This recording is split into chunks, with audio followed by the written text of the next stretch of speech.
បាទសួស្តីពុកម៉ែបងប្អូនទាំងអស់គ្នាបាទយើងវិលត្រឡប់មកជួបគ្នាម្ដងនេះការធ្វើនៅដំណុយឆ្នោតយូរនៅថ្ងៃទី6 ខែ 1 ឆ្នាំ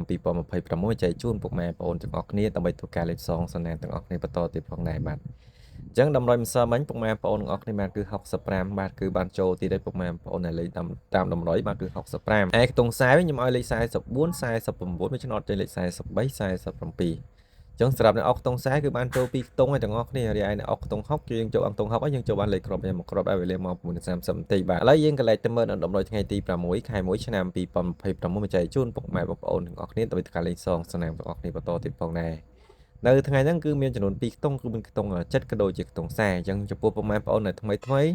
ដើម្បីងាយស្រួលការតាមដាននៅដំណុយខ្ញុំបាទជារៀងរាល់ថ្ងៃពុកម៉ែបងប្អូនទាំងអស់គ្នាកុំភ្លេចចុចសញ្ញារូបកណ្ដឹង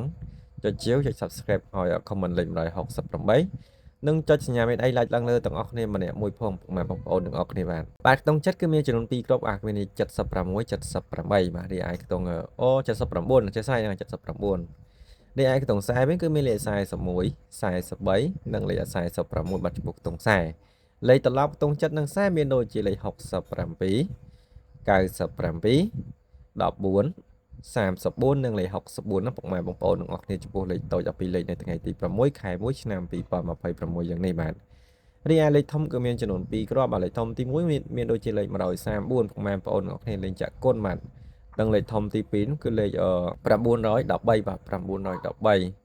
ចំពោះលេខធំបងប្អូនគ្នាបាទគឺល្អវេលាម៉ោង4បងប្អូនម៉ោង4ណាបងប្អូននេះល្អបាទម៉ោង4នឹងលេខអ្នកលេងប៉ោះអាហើយនឹងអ្នកលេងប៉ោះហោបាទអ្នកលេងប៉ោះអាប៉ោះហោបាទល្អជាងគេវេលាម៉ោង4:30នាទីល្ងាចពុកម៉ែបងប្អូនទាំងអស់គ្នាចំពោះលេខធំ3លេខទាំងអស់គ្នាបាទអញ្ចឹងសង្ឃឹមថាហេងទាំងអស់គ្នាផងដែរអញ្ចឹងថ្ងៃទី6គឺខ្ញុំបើកឆាតម៉ោង4ក៏ដូចជាម៉ោង6ហើយអធិស្ឋានក្នុងឆាតមែនតើមកពី3ថ្ងៃជាប់គ្នាហ្នឹងគឺយើងអាចបានចូលអធិស្ឋានល្ងាចមិញខ្ញុំឲ្យ74មកចេញ75បងប្អូនបាទស៊ីមួយលេខទៀតបងប្អូនវេលា1:30នាទីបាទស្ដាយមែនតើពុកម៉ែបងប្អូនទាំងអស់គ្នាបាទតម្រុយមានតែប៉ុណ្ណឹងមកចែកជូនពុកម៉ែបងប្អូនទាំងអស់គ្នាជួបគ្នានៅថ្ងៃស្អែកបន្តទៀតតាមពេលវេលានៅម៉ោងដដែល